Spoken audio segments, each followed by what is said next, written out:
Le jour de notre départ en lune de miel, il m'a remis les papiers de divorce devant moi. Je prends toute ma famille avec moi. Si ça ne te plaît pas, on divorcera. Très bien, mais je suis toujours célibataire, tu sais? Fine? J'ai crié dans ma tête alors qu'il restait là, bouche bée. Prosa. Mon nom est Juliette, j'ai 35 ans et je travaille dans une agence immobilière. J'aime mon travail et je le trouve épanouissant. Et j'ai eu la chance d'avoir des supérieurs et des collègues qui me soutiennent. En revanche, ma vie personnelle manque de passe-temps particulier, je n'ai jamais eu de petite amie. Je me sentais secrètement anxieuse. Mes amis se mariaient les uns après les autres, atteignant leur apogée à 30 ans. Nous ne sommes plus que quelques-uns à être célibataires.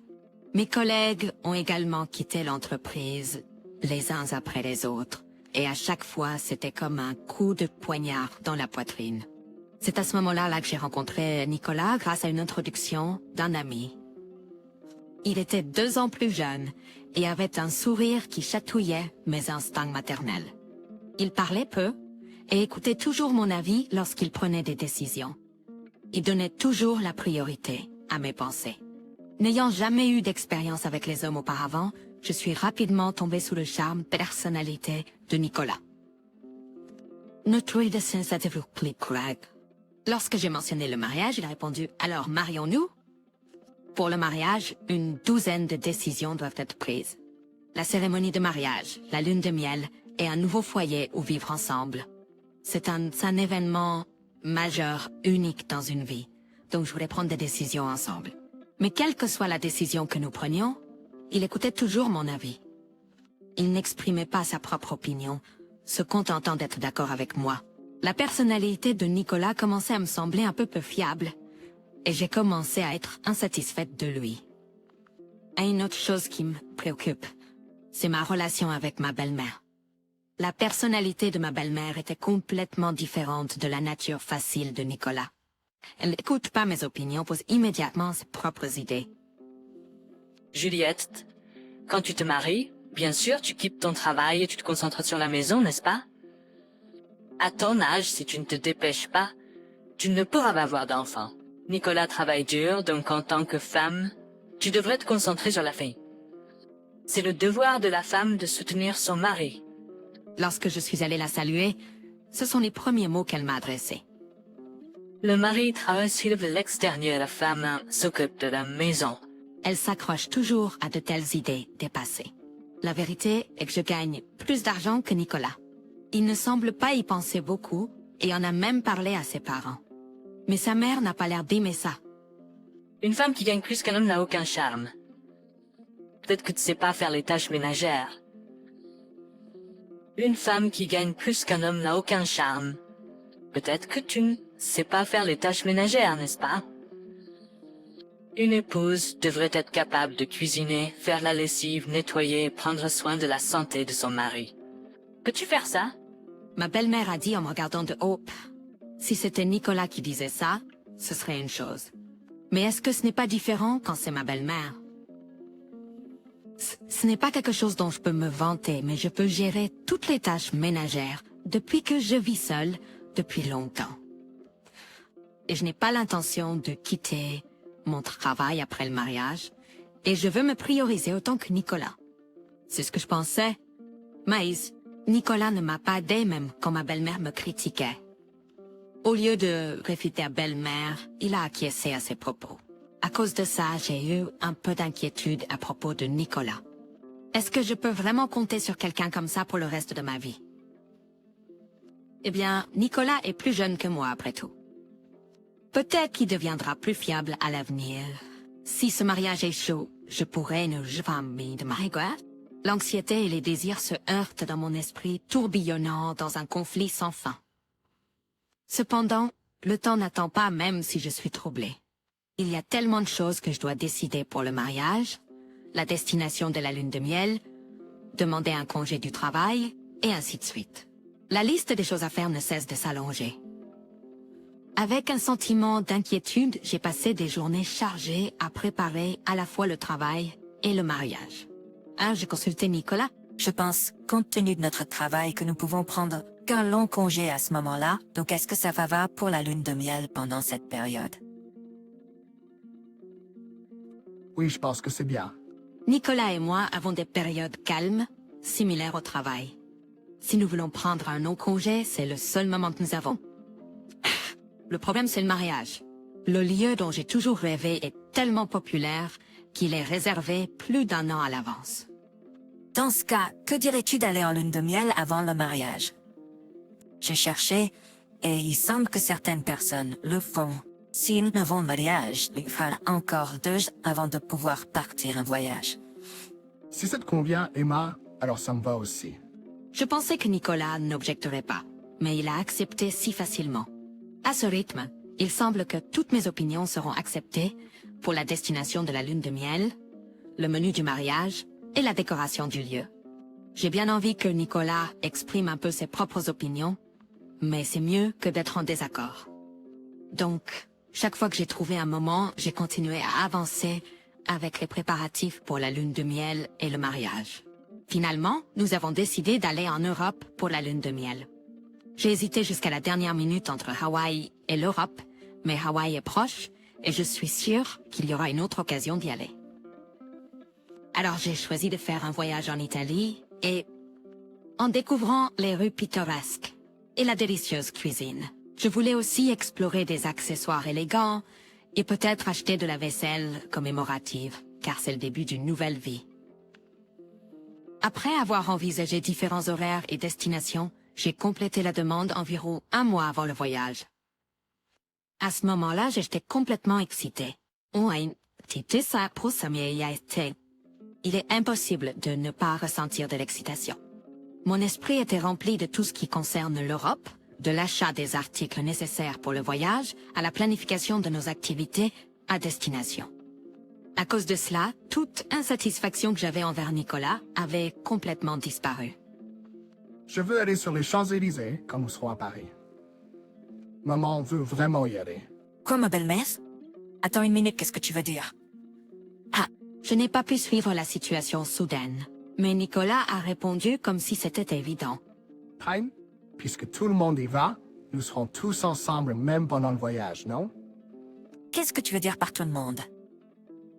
C'est une lune de miel, donc c'est évident que ce n'est que toi et moi, les 2 seuls à y aller. Mais ma mère pense que c'est normal que toute la famille y aille. Tout d'abord, j'ai réservé pour 2 personnes, toi et moi. La date limite pour le voyage était il y a 7 jours, donc aujourd'hui est le dernier jour pour s'inscrire.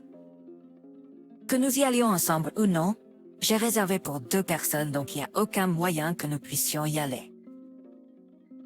Si tu demandes à l'agence de voyage, ils peuvent trouver une solution. Alors que j'étais abasourdie par sa déclaration, l'interphone de la maison a sonné. Sur l'écran de l'interphone, j'ai vu la silhouette de mes beaux-parents. Sans se soucier de ma surprise, mes beaux-parents sont entrés dans la maison en portant un grand nombre de sacs. Ignorant mes objections, les yeux de ma belle-mère brillaient lorsqu'elle a annoncé « J'ai pensé laisser les bagages ici, puisque nous partons bientôt. » Je suis tellement excitée. Puis Nicolas a dit « Laisse simplement les bagages ici » et a commencé à conduire mes beaux-parents dans la chambre sans mon consentement. Attends une minute. J'ai essayé de l'arrêter en hâte, mais ma belle-mère m'a regardé d'un air sévère. Oh, qu'est-ce qu'il y a, Juliette? J'espère que tu ne dis pas soudainement que tu ne veux plus y aller ensemble. Je n'ai jamais accepté d'y aller ensemble, en premier lieu. J'ai immédiatement rétorqué, mais ma belle-mère n'a pas fait attention en disant « Tu as entendu, n'est-ce pas ?» J'ai immédiatement riposté, mais ma belle-mère n'a pas fait attention, disant « Tu l'as entendu tout à l'heure, n'est-ce pas ?» N'est-ce pas? Mais Nicolas pensait toujours que nous irions ensemble avec toi, n'est-ce pas? En réponse à la question flatteuse de ma belle-mère, Nicolas a simplement répondu par un simple « Ouais ». Profitant de son affirmation, ma belle-mère a commencé à me nier.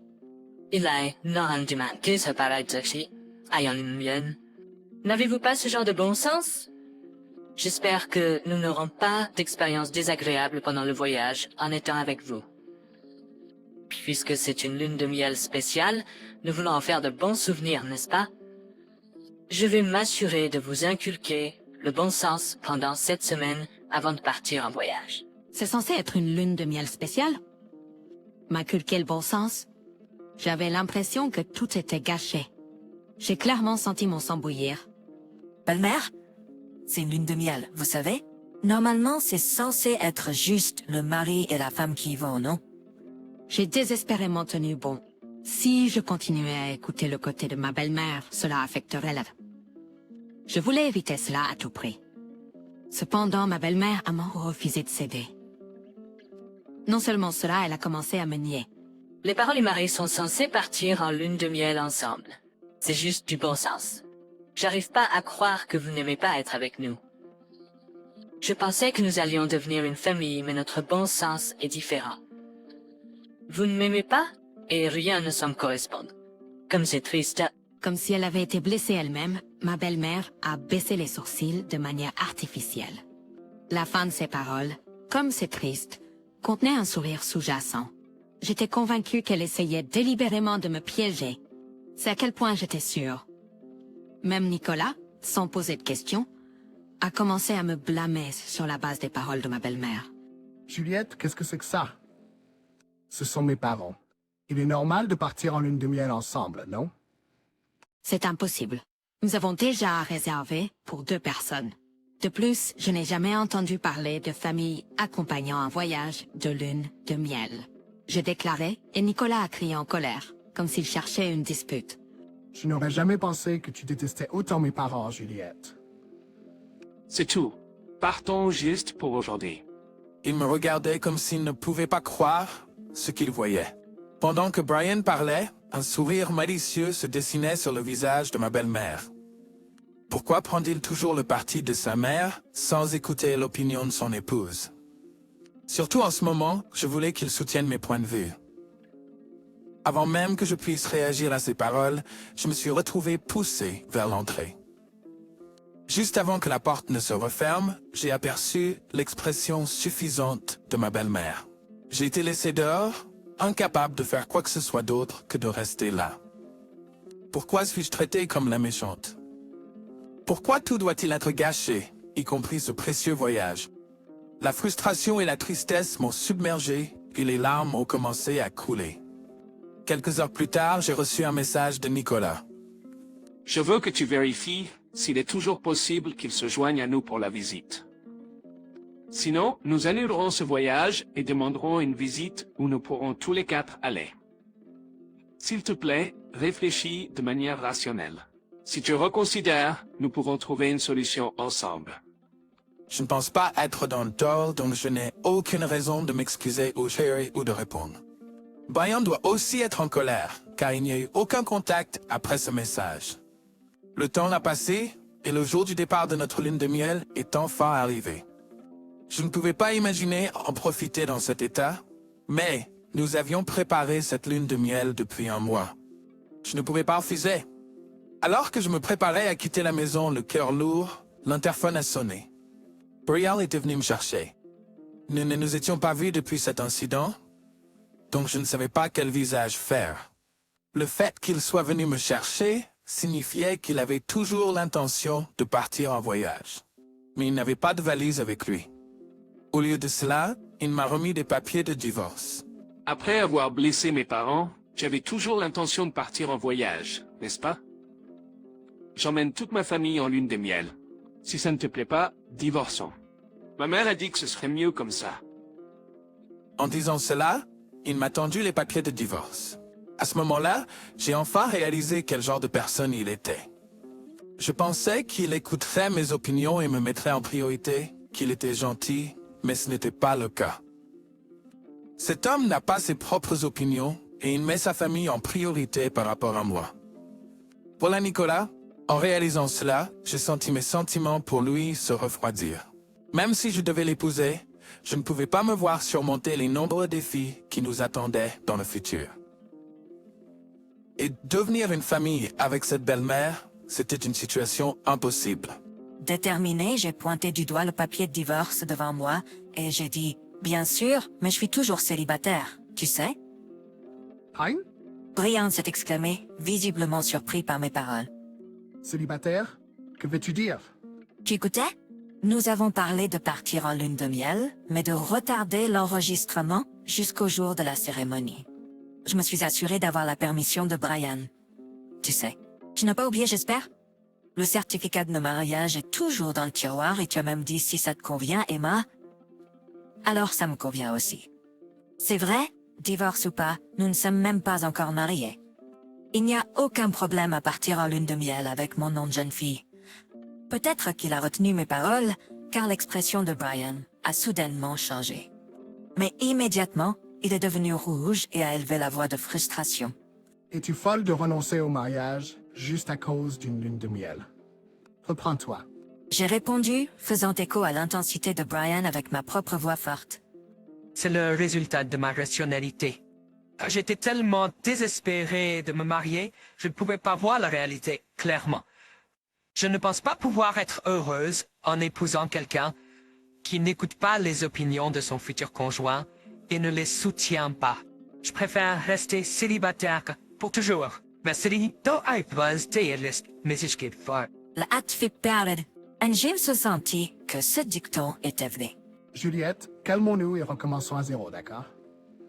Il avait l'air de pleurer. Sa voix suppliante tremblait. Mais je ne me laisserai plus berner. Je vais me libérer de ce type. Sans m'en rendre compte, je me suis mise à crier fort contre Brian. Si tu es si désespéré pour un voyage en famille, pourquoi ne pas y aller avec ta famille de 3? Mais en échange, tu devras tout planifier, des réservations, de tourner à l'itinéraire, tout seul, seul. Après avoir toujours compté sur les autres, il est temps que tu expérimentes la difficulté toi-même. Si tu penses pouvoir le gérer, vas-y, toi l'homme indécis. J'ai sorti le certificat de mariage du tiroir et je l'ai déchiré en morceaux devant Brian. En réponse à ce revirement soudain, sa bouche est restée grande ouverte. Submergé par ma détermination, Brian a été complètement pris au dépourvu. Eh bien, tu comprends maintenant à quel point je suis sérieuse? Je refuse d'avoir un avenir sombre avec toi. Signe-moi. Pourquoi ne te dépêches-tu pas de retourner auprès de ta chère maman et de pleurer dans ses bras, petit garçon à sa maman? Laissant un Brian stupéfait derrière moi, j'ai claqué la porte d'entrée. Vu son état, il pourrait réellement aller pleurer auprès de sa mère. Je pouvais facilement l'imaginer faire ça. Ensuite, j'ai contacté l'agence de voyage pour annuler nos réservations. Comme c'était une annulation le jour même, nous avons été facturés à 100% des frais d'annulation. J'ai facturé à Brian l'intégralité des frais, puisque c'est lui qui a ruiné notre lune de miel. C'était la conséquence naturelle. Plus tard, Brian m'a accusé d'être responsable de l'échec de notre mariage et a répandu des rumeurs à ce sujet auprès de notre entourage. Cependant, il semblait que personne ne le soutenait parmi nos proches et collègues. Au contraire, il a commencé à être vu comme un garçon à sa maman peu conventionnel en raison de ses actions passées et était détesté par beaucoup. Quand j'ai annoncé le divorce à mes parents, ils ont été surpris au début, mais l'ont rapidement accepté. Le mariage, c'est la seule source de bonheur. Tant que tu es heureuse, Juliette, c'est tout ce qui compte. Je ne pouvais pas être plus reconnaissante pour les paroles de ma mère. En passant, depuis lors, mon passe-temps est devenu les voyages. Je trouvais dommage de laisser passer de longues vacances, alors j'ai entrepris mon premier voyage en solo. Partir à l'étranger était un peu difficile, mais j'ai passé un moment relaxant dans des villes historiques que j'avais toujours voulu visiter. Être seul est en fait très agréable. Grâce à ce voyage d'aventure historique, j'ai commencé à apprécier pleinement les voyages en solo, chaque fois que j'ai du temps libre. Pour mes prochaines vacances, je prévois de partir pour mon prochain voyage à l'étranger. J'ai commencé une vie où je ne me laisserai pas contrôler par le mariage seul. Waouh, être seul est en fait très agréable. Grâce à ce voyage d'aventure historique, j'ai commencé à apprécier pleinement les voyages en solo chaque fois que j'ai du temps libre. Pour mes prochaines vacances, je prévois de partir pour mon prochain voyage à l'étranger. J'ai commencé une vie où je ne me laisserai pas contrôler par le mariage seul. Non, j'ai entendu la voix de ma fille, remplie de surprise et de panique. En réponse, j'ai essayé désespérément de rester consciente, mais tous mes efforts ont été vains et je me suis évanouie devant ma fille. Quand je me suis réveillée, j'étais dans un lit d'hôpital, après avoir été transportée d'urgence aux urgences. Ma fille était là, serrant ma main fermement, refusant de la lâcher. J'ai dû lui faire une sacrée frayeur. Je me sentais coupable, prête à m'excuser quand elle a parlé avant moi. Maman, le bébé dans ton ventre dit qu'il ne veut pas être effacé par papa. J'ai retenu mon souffle de surprise. Mon nom est Sophie Williams.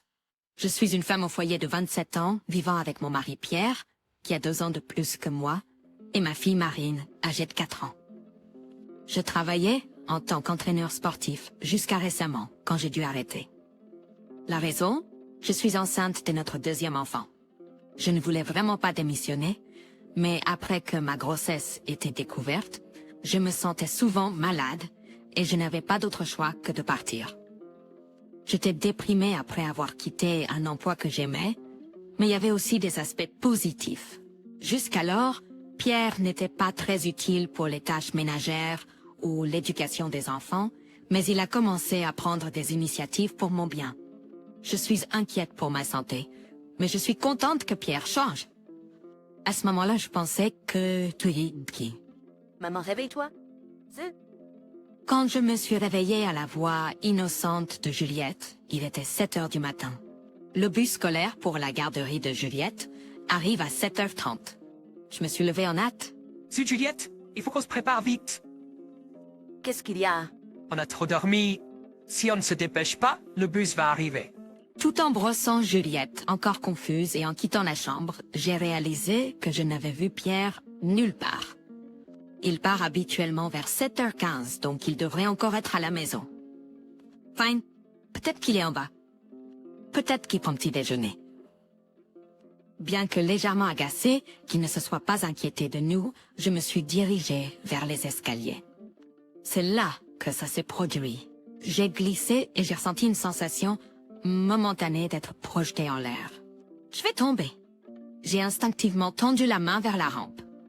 J'ai réussi à m'y accrocher et à éviter de dégringoler les escaliers. Oh, c'était juste. J'ai immédiatement posé ma main sur mon ventre, mais je l'ai quand même heurté et ça fait mal. Juste au moment où j'ai soupiré de soulagement, Juliette pâle s'est précipitée vers moi. Non, ça va? Je vais bien, ma chérie. Désolé de t'avoir fait peur. Reprenant mon équilibre, j'ai serré Juliette dans mes bras. Puis Pierre, qui a dû remarquer l'agitation, s'est précipité depuis le bas. Qu'est-ce qui s'est passé? J'ai glissé et j'ai failli tomber dans les escaliers. Waouh, fais attention. Désolé, mais c'était comme si le sol était glissant. Comment ça? Et le sol semble plus propre que d'habitude. Je n'avais pas remarqué jusqu'à présent, mais le plancher en bois dans le couloir brillait comme si quelqu'un l'avait poli. Puis Pierre a dit d'un air agité. Oh, c'est vrai. J'ai ciré le plancher hier soir.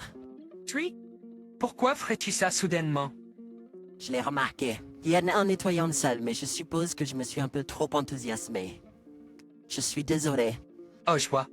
J'ai été surpris par l'idée qu'il cirait le sol, quelque chose qu'il n'avait jamais fait auparavant. Mais il faisait beaucoup de tâches ménagères récemment, donc peut-être qu'il avait commencé à remarquer les petites choses. Une fois que les hommes commencent à prêter attention aux détails, ils ne peuvent plus s'arrêter, n'est-ce pas? Même si je trouvais cela un peu étrange, j'ai décidé de ne pas m'en inquiéter. Quelques jours plus tard, un dimanche, Pierre a dû aller travailler pendant les vacances. Certes, j'ai donc décidé d'emmener Marine au parc, juste toutes les deux. Avant, je courais et jouais avec Marine, mais je peux plus le faire maintenant. J'ai regardé Marine jouer sur la balançoire, une bouteille d'eau que Pierre avait préparée pour moi à la main. Qui aurait pensé que Pierre commencerait à préparer des choses comme une bouteille d'eau pour moi? Quand Marine est née, Pierre était tellement désintéressé de tout ce qui avait trait à la maison, cela me fait encore pleurer quand j'y pense. Il n'avait également aucun intérêt pour Manhattan, donc chaque fois que je lui dis quelque chose, il devient grognon et il rentre de plus en plus tard du travail. Le fait qu'il prépare maintenant une bouteille d'eau pour moi est toujours un choc, mais je ne peux pas cacher à quel point cela me rend heureuse. En y pensant et me sentant un peu assoiffée, j'ai décidé de prendre une gorgée du thé que Pierre avait préparé pour moi. Maman? Après avoir bu environ un quart de la bouteille, j'ai soudainement ressenti des vertiges et j'ai commencé à me sentir instable sur mes pieds. J'ai attrapé la barrière de la balançoire pour me soutenir, mais même alors, je pouvais sentir ma force diminuer et il devenait de plus en plus difficile de rester debout. Maman, qu'est-ce qui ne va pas? Maman, Entendant la voix inquiète de Marine, ma conscience qui s'estompe. Entendant la voix surprise et inquiète de Marine, j'ai essayé désespérément de retenir ma conscience qui s'estompe. Si je m'évanouis ici, je laisserai Marine seule. Mais même avec cette pensée, je suis tombée là en protégeant mon ventre.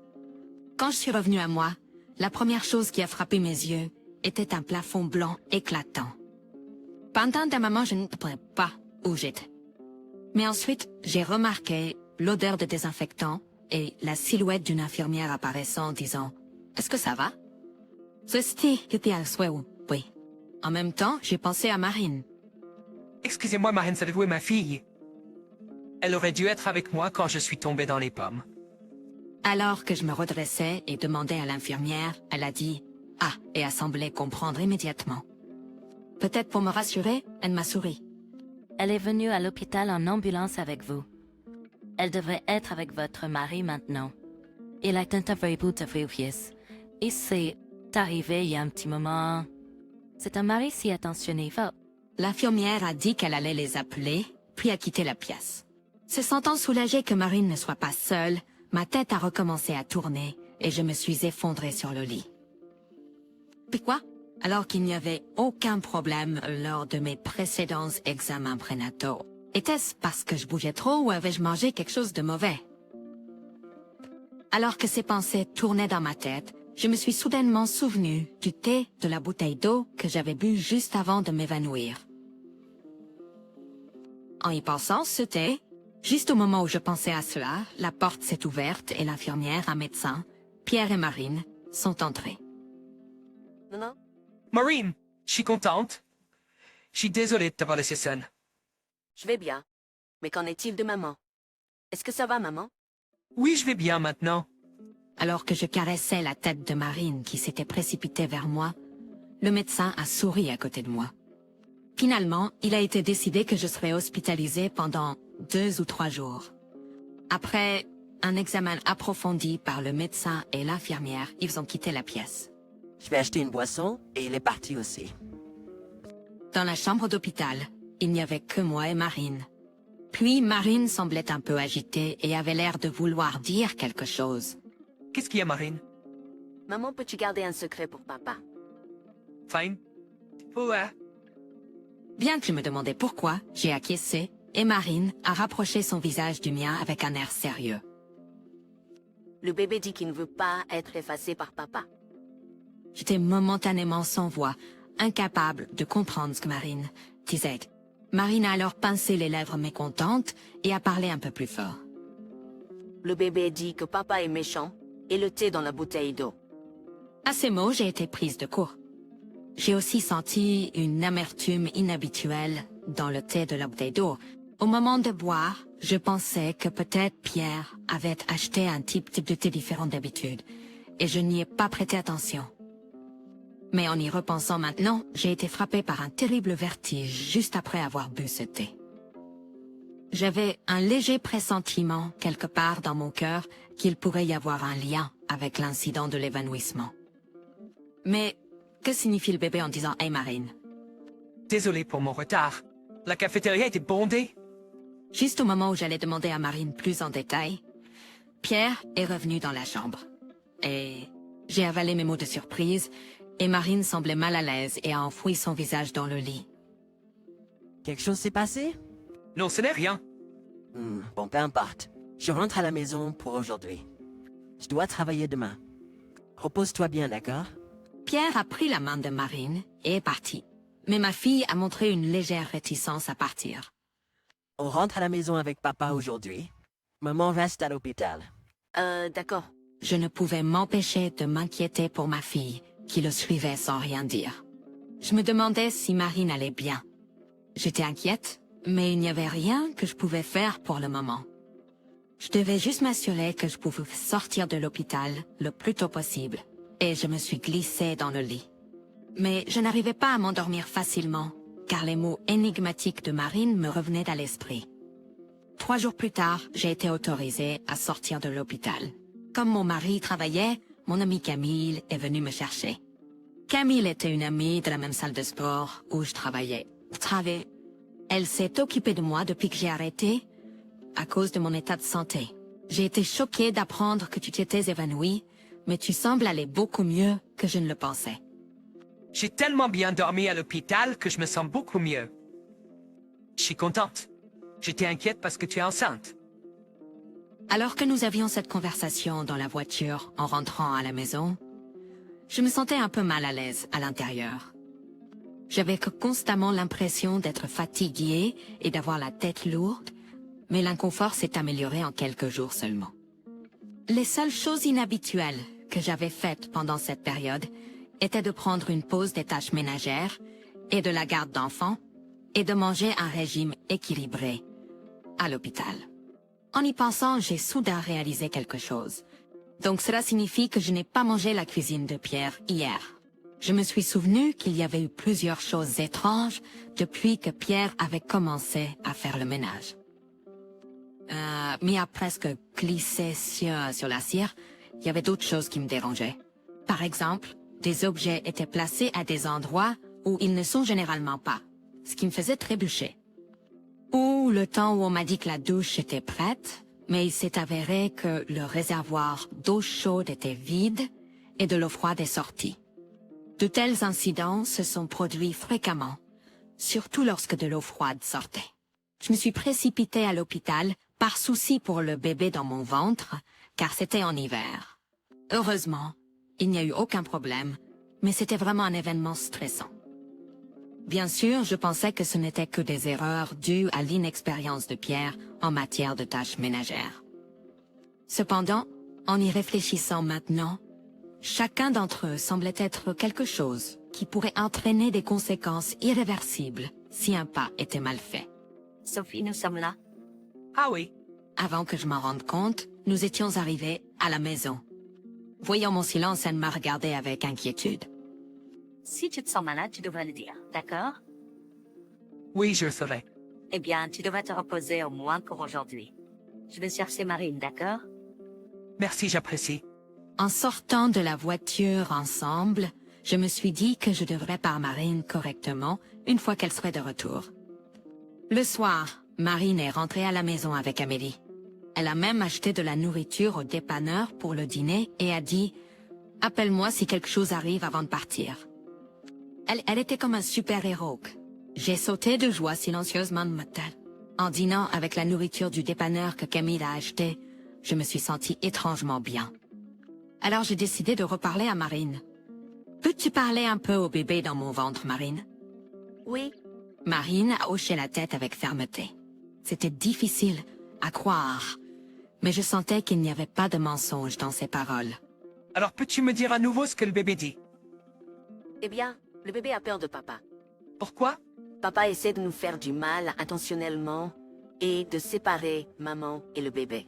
Alors le bébé s'accroche à maman de toutes ses forces. J'étais sans voix devant cette révélation. Qu'est-ce qui ne va pas? Marine, je suis désolé, ça va.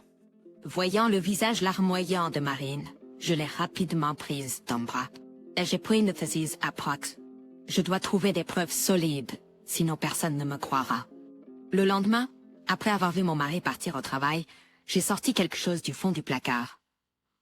C'était un babyphone que nous utilisions quand Marine était bébé. Si cela révèle ce qu'il fait, cela montrait... La pensée était effrayante, mais si cela ne montrait rien, ça irait aussi. Avec un petit espoir dans mon cœur, j'ai caché la caméra derrière une plante. Puis, quelques jours plus tard, j'ai rassemblé le courage de la vérifier. Je n'arrive pas à croire ça. C'est trop horrible. Ce qui a été capturé là-bas était quelque chose d'inimaginable, suffisant pour briser mon petit espoir. Et puis je pris ma décision. Je ne pardonnerai absolument pas ça. Une semaine environ s'était écoulée depuis que j'avais vu les images. Je vais laisser Marine chez mes parents plus tôt dans la journée, Puis j'ai rangé toute la maison et préparé un dîner parfait avant que Pierre ne rentre à la maison. Qu'est-ce qui se passe? J'aurais pu faire le dîner. Je ne peux plus te laisser faire quoi que ce soit de dangereux. Brian, quoi? Que veux-tu dire?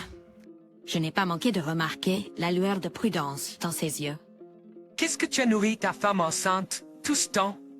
Ma santé s'est considérablement améliorée depuis que j'ai arrêté de manger ta cuisine, depuis une semaine.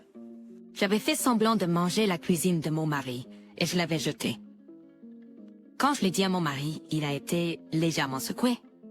De plus, quand j'ai vérifié autour de la maison, j'ai remarqué que le tapis antidérapant sous le tapis était manquant et que le dispositif anti-basculement sur la bibliothèque à côté du lit avait été enlevé. J'ai eu des frissons quand j'ai trouvé ça. Ce n'était pas seulement ciblé sur notre bébé.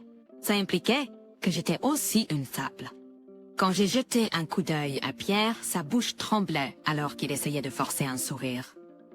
Maintenant que j'y pense, il y a eu un moment où du gel douche s'est renversé sur le sol de la salle de bain après la douche et des choses sont tombées des étagères. Si j'étais tombé et avait frappé mon ventre, ça aurait été une catastrophe. Ce ne sont que des coïncidences, non? Peut-être que j'ai juste fait une petite erreur. Je le pensais aussi jusqu'à ce que je vois ça. J'ai tendu mon téléphone devant son visage, et quand j'ai joué les images enregistrées sur le babyphone, il y avait Pierre en train de parler au téléphone avec quelqu'un. Et sa voix était clairement enregistrée. Je comprends, mais ça se passe pas comme prévu. C'est étonnamment difficile de faire disparaître une personne dans un accident. Eh bien, 2 personnes. Ce serait mieux si le bébé dans le ventre pouvait aussi disparaître. Ces mots de la vidéo m'ont donné des frissons, importe que combien de fois je les hantais. En regardant Pierre, il tremblait légèrement et tremblait en silence. Malgré ma méfiance, j'ai continué à parler. Une fois que je serai parti, tu parles de faire ceci et cela. Des choses trop dégoûtantes pour être mentionnées. La personne au téléphone est une femme, n'est-ce pas? Une fois que je serai parti, tu parles de faire ceci et cela. Des choses trop dégoûtantes pour être mentionnées. C'est du bullshit. Tu m'espionnes comme ça, je vais te poursuivre en justice. Comment oses-tu? Tu comprends même ce que tu as fait? N'étant plus capable de trouver des excuses, Pierre, le visage rouge vif, a perdu le contrôle et m'a attaqué. N'étant plus capable de trouver des excuses, le visage de Pierre est devenu rouge vif, alors qu'il perdait le contrôle et m'attaquait. Instinctivement, je me suis recroquevillée pour protéger mon ventre. Tout comme je l'ai fait, un bruit fort a retenti, et l'instant d'après, j'ai entendu Pierre crier. Sophie, ça va? Juliette, merci. J'ai regardé avec soulagement pour trouver Juliette, qui a facilement maîtrisé Pierre, et riait. C'est une femme forte qui a remporté plusieurs fois le tournoi national de lutte. Pour la journée, j'avais demandé à Juliette de rester dans la pièce à côté au cas où. Pierre, maintenu au sol par Juliette, rougissait déjà le visage et hurlait. « Je crois que tu as envie à cause de qui? De moi, n'est-ce pas? Pourtant, tu avais des demandes ennuyeuses pour jouer avec les enfants et aider aux tâches ménagères. Si vous disparaissiez tous, je pourrais vivre librement. Alors perdez-vous pour moi, espèce d'idiot. » C'est donc ce que tu penses. Mais ça, Brian? en fait, tu m'as beaucoup aidé en te détruisant. En disant cela, j'ai tendu mon téléphone, qui était en mode appel, devant Pierre. L'appel était pour le 911. En fait, il était dans cet état depuis un petit moment avant, donc toutes les paroles de Pierre allaient directement à la police. S'il vous plaît, pas les flics. Pierre essayait de s'échapper, mais Camille le maintenait fermement et il ne pouvait pas bouger. S'il vous plaît, je m'excuse. Pardonnez-moi. Ce n'est pas quelque chose que vous pouvez vous en sortir en s'excusant. Ce que vous étiez sur le point de faire. Ne dites pas de telles choses. Pendant que Pierre se débattait, le son de plusieurs pas et une voix disant « nous entrons » résonnait, et les policiers sont entrés par la porte qui était déjà déverrouillée, et en un rien de temps, Pierre a été emmené. Même en partant, Pierre s'accrochait pathétiquement à moi et suppliait « Aidez-moi ». Une enquête ultérieure a révélé le plan de Pierre et sa maîtresse. Leur objectif était de m'éliminer, moi, qui étais sur leur chemin pour qu'ils puissent être ensemble. Même s'ils n'arrivaient pas à se débarrasser de moi, ils envisageaient une histoire selon laquelle la perte de notre enfant, due à ma négligence, conduirait au divorce. De plus, s'il pouvait me blâmer, il pensait pouvoir réclamer une compensation au moment du divorce. La pure audace de tout cela me laisse sans voix, mais même maintenant, quand je pense à ce qui aurait pu arriver si je n'avais rien remarqué, cela me donne encore des frissons. Nanader.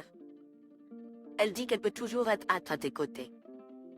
Quand je suis allée chercher Sarah, elle l'a dit tout de suite. Oui, je suis tellement contente. C'est grâce à toi.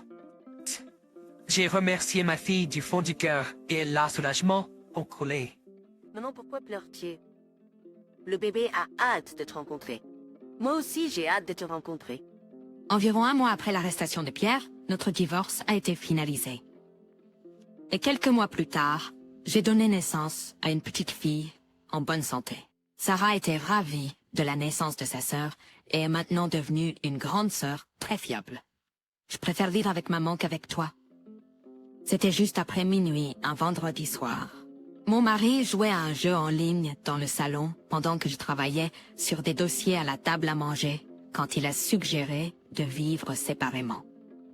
Nous n'étions pas en bons termes ces derniers temps, mais j'avais quand même le droit d'entendre son point de vue. Mon nom est Amélie, c'était minuit au moment où j'ai eu 35 ans, et mon mari, qui savait que je suivais des traitements contre l'infertilité, a lâché une bombe. C'était une telle surprise que je suis restée bouche bée. Sans quitter son jeu des yeux, il a dit « Tu viens d'avoir 35 ans, n'est-ce pas? Même si tu tombais enceinte maintenant, ce serait une grossesse à haut risque, donc je renonce à avoir des enfants avec toi. C'est pourquoi je veux vivre séparément et vivre avec ma belle-mère. » Quoi? Je ne comprends pas. Je ne pouvais pas comprendre en quoi renoncer à avoir des enfants avait quelque chose à voir avec vivre séparément avec moi et aller vivre avec ma belle-mère. Nous nous sommes mariés il y a 2 ans. Je voulais profiter de notre nouvelle vie de couple pendant un moment, mais mon mari était impatient d'avoir un enfant. Étant le plus jeune de 3 frères, chacun ayant 3 enfants, mon mari était constamment rappelé par ses frères aînés. Il vaut mieux avoir des enfants quand on est jeune et plein d'énergie. Nous avons donc décidé de tenter notre chance et avons commencé à essayer d'avoir un bébé, mais une année s'est écoulée et nous n'avons pas été bénis avec un enfant. Un jour, mon mari a dit « Je devrais te faire examiner. » Pourquoi fais-je? Pourquoi nous ne pouvons pas avoir d'enfant? Il doit y avoir quelque chose qui cloche chez toi. Qui est? Bien que sa présomption m'ait contrariée, j'ai décidé de me faire examiner chez le gynécologue au cas où. Les résultats ont montré que j'avais effectivement un problème qui rendait difficile pour moi de tomber enceinte. Je n'avais aucun symptôme et les résultats ont été un énorme choc. Le gynécologue a dit « Il est difficile de concevoir, mais une grossesse naturelle est toujours possible. » Cependant, ce soir-là, pendant que nous dînions, je lui ai également parlé des résultats. Il semblait triomphant en disant « Je savais que c'était toi. » Mais ils ont dit que je pouvais quand même tomber enceinte. Et je murmurais. Il m'a regardé avec colère et a dit « Cela était impossible et cela le restera. » Il a encore tiré ses propres conclusions et j'étais remplie de colère. Tu peux aussi avoir un problème, tu sais. Ça l'a provoqué à élever la voix. « Amélie, il est clair ce qui se passe ici. Comment oses-tu me rejeter la faute? » Amélie, il est clair ce qui se passe ici. Comment oses-tu me rejeter la faute? Avec un bruit sourd, mon mari a frappé la table avec ses poings en colère. J'ai haussé les épaules avec surprise. Tu n'es qu'un échec. Tu ne peux même pas avoir un enfant. Avec cette dernière remarque, il s'est dirigé vers la chambre. Laissée seule, j'ai commencé à pleurer en nettoyant la vaisselle à travers mes larmes. Mon mari était juste choqué et réagissait violemment. Si nous pouvions juste avoir un enfant, nous pourrions être un couple heureux à nouveau.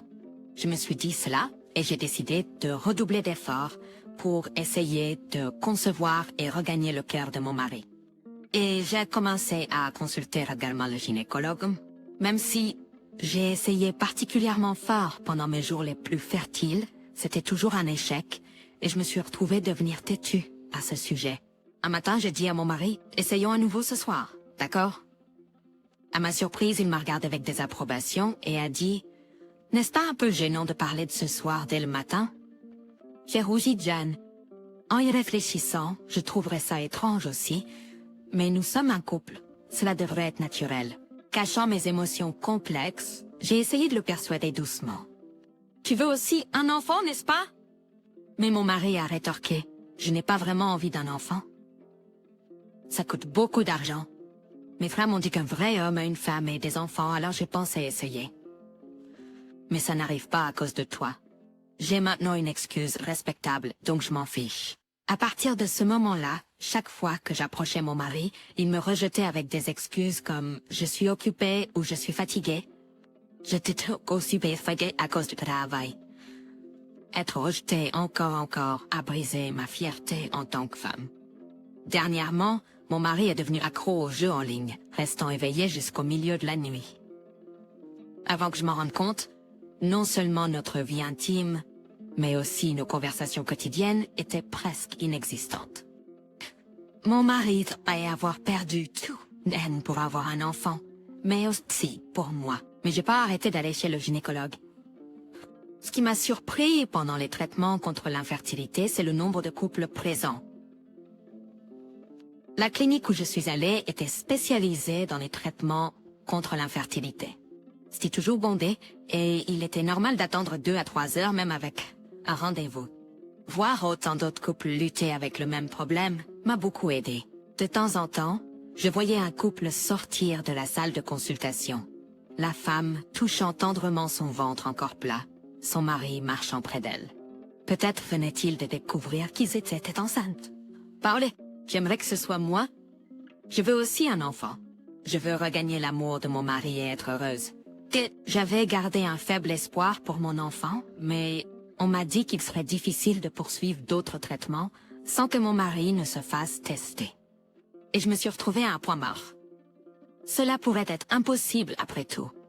Le chemin du retour de la clinique de gynécologie me remplissait toujours d'un désir douloureux, me donnant envie de pleurer. En sortant sur la route principale, j'ai levé les yeux et j'ai été surprise par la vue d'une vieille dame aux vêtements criards. La surprise a arrêté mes larmes. Elle devait avoir dans les 70 ans. Son maquillage épais et sa robe aux couleurs vives étaient crayons.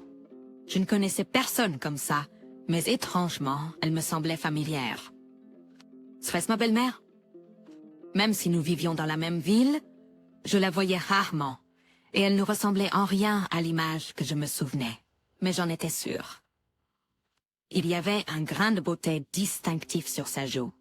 Mais ma belle-mère était censée être une vieille dame simple et ordinaire.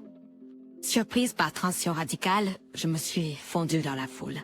En vérité, ma belle-mère est tout un personnage.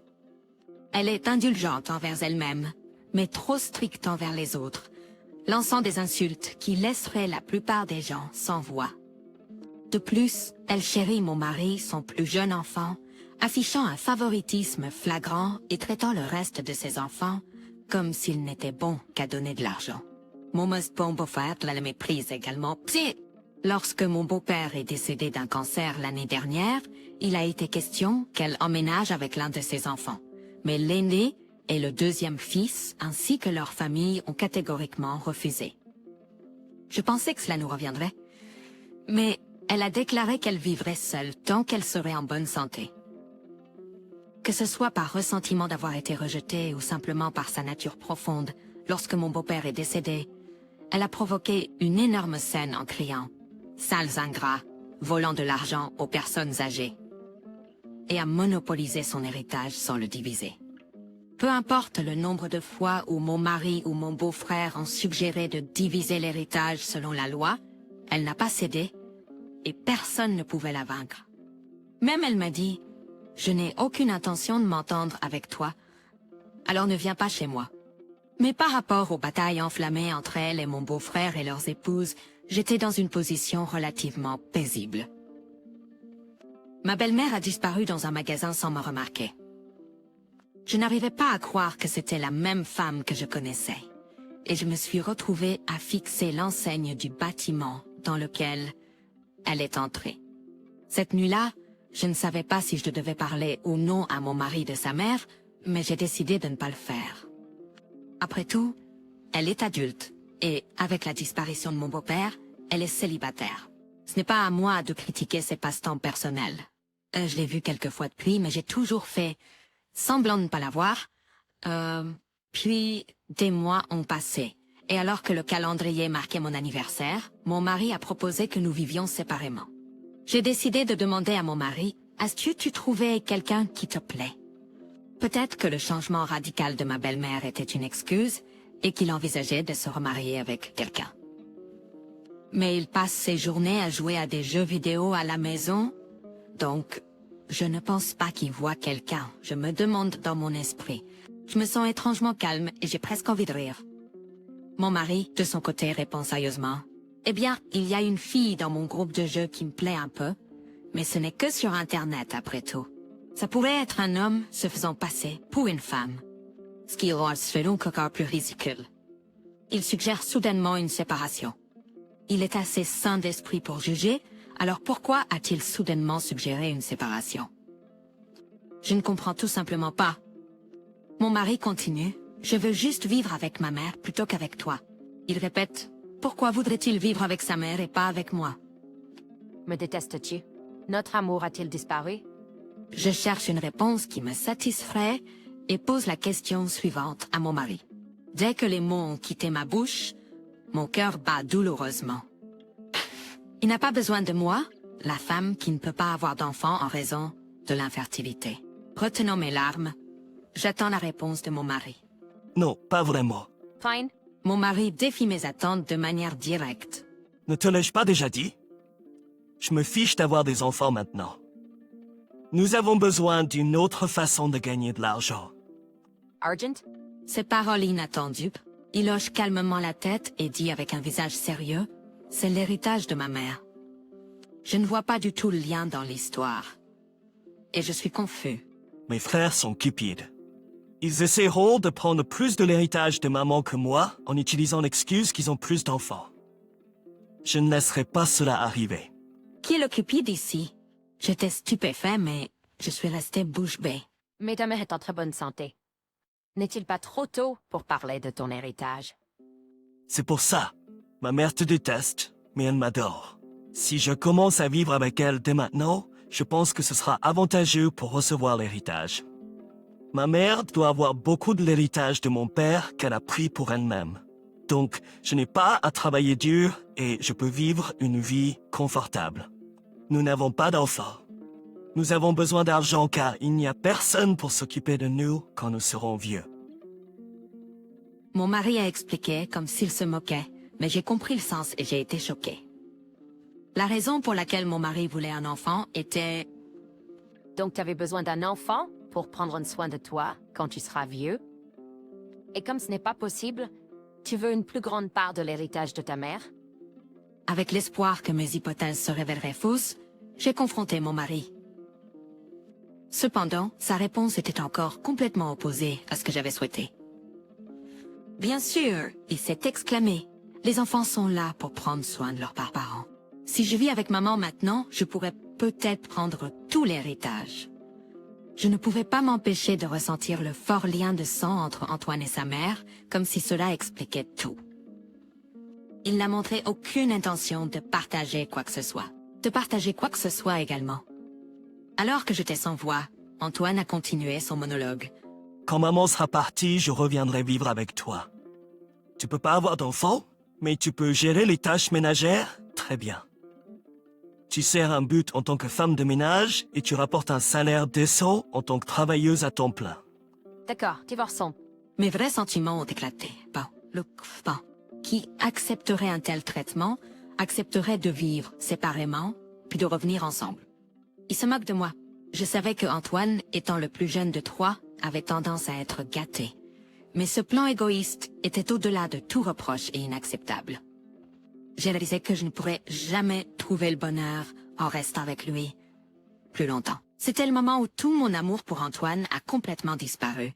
Engageons un avocat pour diviser correctement nos biens et nous séparer. Divorce? I didn't say anything about divorce. We can just live separately. And hiring a lawyer sounds overly dramatic. Though Antoine seemed startled at first, my explanation seemed to sway him. No, you'd feel better as a single too. I won't be satisfied unless we legally divide everything equally. if we get a third party involved to distribute the assets, there'll be no further issues, right? With a smug grin, Antoine agreed. Well, you have a point. Fine. If I get a good chunk of my mom's inheritance, my life after retirement is secure, and I can even remarry someone else. Just don't regret it. Likewise, don't count your chickens before they're hatched, and make sure you don't regret it. The next day, I got a recommendation for a lawyer from a friend who had gone through a divorce and went straight to consult them. I also contacted our landlord to inform them that only Antoine would be moving out. I arranged for the movers too. While I was making calls, I could hear Antoine on the phone with his mom telling her how he wanted to live together and be a dutiful son. I was secretly shocked he had proposed separation to me without first getting his mother's approval. According to Antoine, his mother was overjoyed at the prospect of living with him. She seemed to have some requests or something to ask of him. Just like that, preparations for the divorce proceeded astonishingly quickly. Initially, the plan was to split the assets 50-50, but the lawyer I hired was incredibly competent. He methodically cornered Antoine into agreeing to also add alimony, allowing me to take 70% of the assets. If we're separating due to Antoine's selfish reasons, I have no qualms about taking it without hesitation. 3 days after our divorce was finalized, and my husband returned to his parents' home, I was relaxing in my apartment when my phone rang. The moment I picked up, he pleaded, "Help me, marry me again." He sobbed. There was no inheritance at all. My mom has been blowing all her money on male strippers. She's penniless now. What's worse, she's drowning in senior citizen loans and has mortgaged her house. Oh, really? That's tough. Your mother is addicted to those strip clubs, isn't she? I chuckled. I've seen my former mother-in-law disappearing into those strip clubs. The prices on their billboards were shockingly high. I've seen her go in several times, but there's no doubt she spent a fortune there. Ever since Antoine got hooked on online games and stopped showing up at his parents' house, his mother got sucked into this club scene. She spent all of her late husband's inheritance and her retirement savings, and now she's taken out so many loans, she can't make ends meet. Pourquoi ne m'as-tu pas dit si tu savais? Je lui ai dit, j'ai pas l'intention de me mêler des hobbies des gens. Je t'ai jamais empêché de jouer aux jeux vidéo, n'est-ce pas? Elle m'a demandé de prendre des prêts à mon nom, mais c'est impossible. Donne-moi l'argent du règlement de divorce. Si on se remarie, ce sera notre argent. Non. Pourquoi pas? Tu m'aimes, n'est-ce pas? Je t'aimais quand on était mariés, mais quand tu as suggéré qu'on se sépare, tous mes sentiments pour toi ont disparu. Il est évident que tu ne veux que mon argent maintenant. Pourquoi voudrais-je me remettre avec toi? Ce n'est pas juste. Maman exige tout mon salaire. Elle dit que c'est normal pour un enfant de soutenir ses parents. Tom gémissait pitoyablement, mais sa croyance selon laquelle il devait toujours être au centre de l'attention et que tout le monde devait s'occuper de lui était la même que celle de sa mère. Ils sont vraiment deux poids dans une cosse. Ils se sont eux-mêmes fait ne leur doit aucune aide. Ah. Nous sommes divorcés maintenant, Tom. Nous sommes des étrangers. S'il te plaît, gère les problèmes de ta famille tout seul. J'ai dit en souriant joyeusement. J'ai raccroché et bloqué son numéro. J'ai appelé chacun de mes anciens beaux-frères. Ça ne faisait que 3 jours depuis le divorce, et j'avais prévu de les informer quand les choses se seraient calmées. Mais il semblait mieux de le faire plus tôt que tard. J'ai transmis tout ce que Tom m'avait dit à propos de sa mère et des circonstances entourant notre divorce. Mes anciens beaux-frères ont exprimé leur sympathie et ont promis de dire leurs 4 vérités à Tom.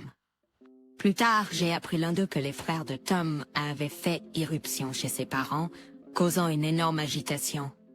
Je l'ai entendu brièvement de mon ancien beau-frère. Après l'appel de Tom, j'ai changé les serrures de ma porte, au cas où, mais j'ai finalement décidé de déménager. Il vaut mieux couper complètement les liens.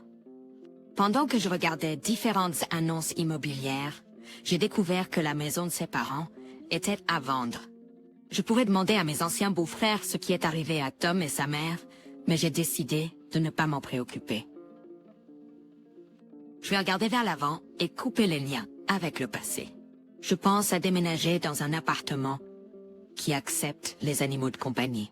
Je pense à déménager dans un appartement qui accepte les animaux de compagnie et à profiter d'une vie tranquille et libre. Peut-être avec un chat mignon, mais je les ai dû les jeter. Mon mari, qui peut être misogyne, semble toujours me regarder de haut en tant qu'épouse au foyer. Il me menaçait de divorce dès que j'essayais de m'affirmer. Et c'est moi, et on divorce, il dirait. Un jour, j'ai découvert son petit secret. À partir de ce moment-là, j'ai perdu tout le respect que j'avais pour lui et j'ai décidé de changer. Je ne suis plus la femme soumise qu'il peut mépriser. Avec les papiers de divorce qu'il avait préparés entre mes mains, j'ai commencé mon plan pour me venger. Mon nom est Amélie. J'ai perdu mon père quand j'étais au lycée et depuis c'était juste ma mère et moi. Anine, grâce à l'argent que mon père nous a laissé, j'ai pu suivre une formation en informatique et réussir à entrer sur le marché du travail. Enfin, je peux rembourser ma mère. Juste au moment où je commençais à me débrouiller seule, ma mère est décédée d'une crise cardiaque fatale. Seul au monde, mon sauveur est apparu, qui est mon mari actuel, Luc. Après avoir commencé à travailler dans mon entreprise actuelle, Luc a pris sur lui de me guider, une novice, dans le monde de l'entreprise. Il était là pour moi quand ma mère est morte, exprimant son inquiétude pour ma santé mentale, me poussant à compter sur lui davantage.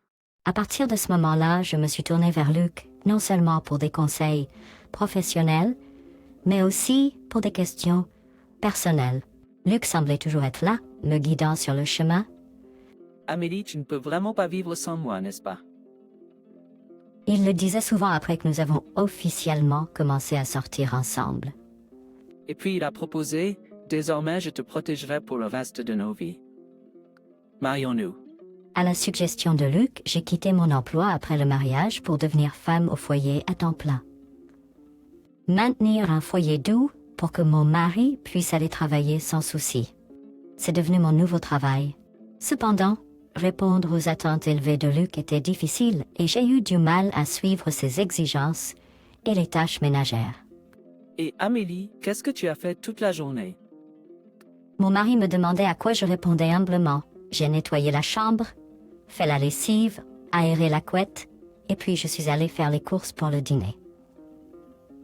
J'ai passé du temps à faire du ragoût de bœuf. Comment c'est le goût? C'est bon, mais tu as vraiment nettoyé? Anne, pourquoi? Il y a de la poussière sur cette étagère. Oh, j'ai dû manquer cet endroit. Plus attention la prochaine fois. Si tu es à la maison toute la journée, assure-toi au moins que le ménage est bien fait. Je suis désolée. Luc maintenait une dynamique supérieure-inférieure, tout comme après notre mariage. Luc maintenait une dynamique supérieure-inférieure, tout comme au travail, même après notre mariage.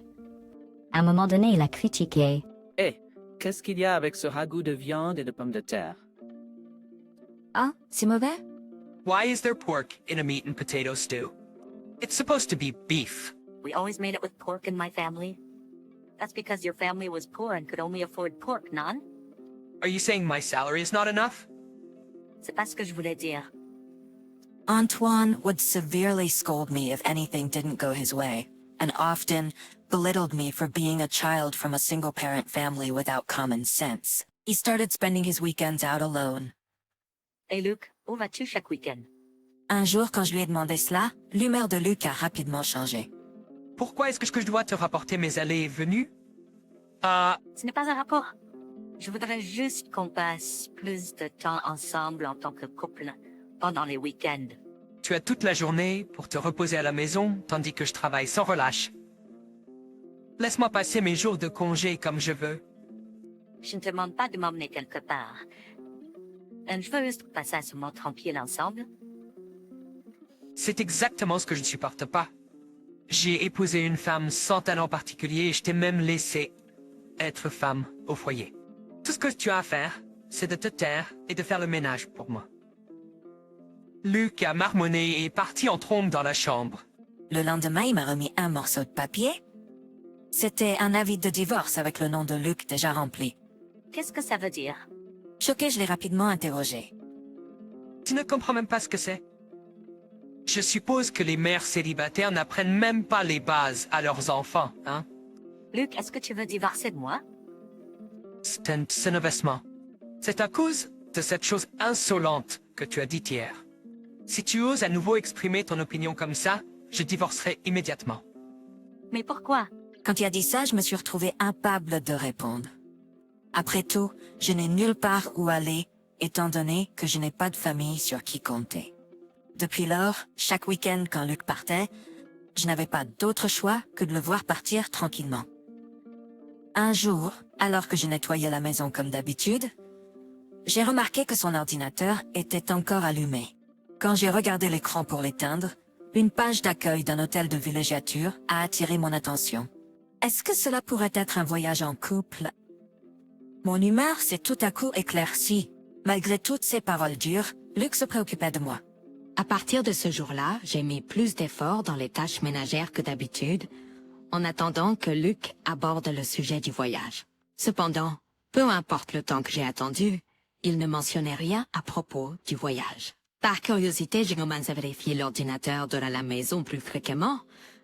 En regardant l'historique de navigation, il semblait que Luc était toujours à la recherche d'hôtels. Je me demandais s'il était sérieusement en train de choisir un hébergement pour nous. Un jour, en vérifiant périodiquement l'ordinateur, j'ai remarqué une notification de réservation terminée sur un site de réservation. Titre de item pour ce week-end à venir. Enfin, il devait avoir fini de choisir un hôtel pour nous. Tout en attendant anxieusement que Luc m'invite, c'était déjà vendredi. Incapable de me retenir, je demandais à Luc. Luc, n'as-tu rien à me dire? Luc, n'as-tu rien à me dire? Luc m'a regardé, légèrement surpris. Déçois pas tu. Mais je pouvais pas insister pour qu'il parle du voyage. Il est devenu grognon et est allé se coucher. Et ainsi, le samedi est arrivé. Bonjour, Luc. Qu'est-ce qui te prend? Habillé si tôt le matin? Eh bien, parce que... Peu importe, je partirai une fois près. Je ne serai pas à la maison aujourd'hui. Mieux avec ça, il s'est rapidement préparé et a quitté la maison. Que se passait-il? A-t-il changé la réservation après ça? Le nom, écrit dans la section accompagnant, n'était pas le mien, mais celui d'une autre femme. Compagnie Lily? À ce moment-là, j'ai tout compris. Ce qu'il avait prévu depuis le début n'était pas un voyage avec moi, mais un voyage avec une jeune maîtresse, nommée Lily. En cet instant, tous mes sentiments d'amour, de gratitude et de respect pour Luc ont rapidement disparu. C'est rapidement. Pour confirmer sa liaison, je me suis rendue à l'hôtel que Luc avait réservé. À mon arrivée, je me suis assurée d'imprimer dans mon esprit la vue de mon mari et de la jeune femme entrant joyeusement dans l'hôtel. Bien sûr, je n'ai pas oublié de prendre des photos comme preuve. Quand je suis rentrée à la maison, j'ai minutieusement vérifié notre ordinateur. Cela a pris du temps, mais j'ai pu trouver des textos échangés entre Luc et Lily, ainsi que des photos d'eux ensemble. Maintenant, je peux le confronter. Attends-moi. Il y avait encore beaucoup de temps avant son retour de voyage. J'ai quitté la maison et passé la journée sans but jusqu'au soir. Puis j'ai savouré mon temps seul dans ma maison vide. J'ai peut-être été réprimandée par Luc pour avoir été paresseuse, mais maintenant, ces jours de tension semblaient irréels. J'ai même abandonné les tâches ménagères le lendemain, j'ai commandé à manger et j'ai passé mon temps comme je voulais. Dimanche soir, Luc est enfin rentré de la maison. Bienvenue l'instant. Tu es en retard, n'est-ce pas? Les yeux de Luc se sont écarquillés en me voyant allongé sur le canapé. Hé, qu'est-ce qui se passe? Que veux-tu dire par qu'est-ce qui se passe? Pourquoi es-tu encore assise sur le canapé alors que moi, ton mari, suis rentré à la maison? Tu ne me salues même pas à la porte. C'est pas correct. Voyant le sac de livraison sur la table, la colère de Luc a commencé à monter. Hé, qu'est-ce que c'est que ça? Regarde-toi vivre une vie de luxe pendant que je ne suis pas là. J'ai soupiré en le regardant et j'ai dit... Et où étais-tu ce week-end, Luc? Tu t'es bien amusé? Si tu le savais, tu ne te comporterais pas comme ça. On dirait que tu veux le revoir. Luc a dit en fouillant dans un tiroir. Hein? Ce n'est pas là. Luc s'est précipité sur moi en crachant sa colère. Où as-tu caché les papiers de divorce? Ils sont plus là. Quoi? Luc a presque explosé à ma réponse, mais l'instant d'après, il a commencé à rire sarcastiquement. C'est comme ça? Tu vois, tu as jeté les papiers de divorce parce que tu ne veux pas divorcer de moi en pensant que je ne te quitterai pas, hein? es vraiment sans sens. Je me sens mal. Ta propre mère n'a même pas pu élever un enfant correctement. Je comprends vraiment pas ce que tu dis. Alors tu veux faire l'innocente, hein? Dommage, je peux obtenir autant de papiers de divorce que je veux à la mairie. Je vais les chercher tout de suite. Je n'ai pas dit que je les avais jetés. Alors pourquoi ne sont-ils pas là? Ils ne sont pas là parce que je les ai déjà soumis. Quoi? Tu m'as pas entendu? J'ai signé ces papiers de divorce et je les ai soumis à la mairie hier. Attends, tu as soumis les papiers de divorce? Tu comprends même ce que ça veut dire? Bien sûr, n'est-ce pas évident? Si tu soumets des papiers de divorce, le divorce est finalisé. Tu me dis que tu ne savais pas ça, Luc? Le visage de Luc est devenu rouge écarlate à cause de ma moquerie. Ne joue pas avec moi. Tu as vécu une vie confortable avec mon salaire. Confortable? Qui dit ça? Je ne pouvais m'empêcher de riposter. Où est le confort dans un mariage avec quelqu'un qui me rabaisse et me ridiculise constamment? Quelqu'un qui ne montre jamais de gratitude, peu importe le travail ménager que je fais. Te rabaisser? Bien sûr qu'une femme au foyer comme toi est évidemment en dessous de moi, le pourvoyeur. Si tu veux me donner une attitude comme ça, je suis fini. Sois seul et réalise ta propre folie. Sors tout de suite. Luc m'a mis à la porte, criant et râlant. M'attendant à cela, j'avais déjà fait mes valises. C'était une bonne décision.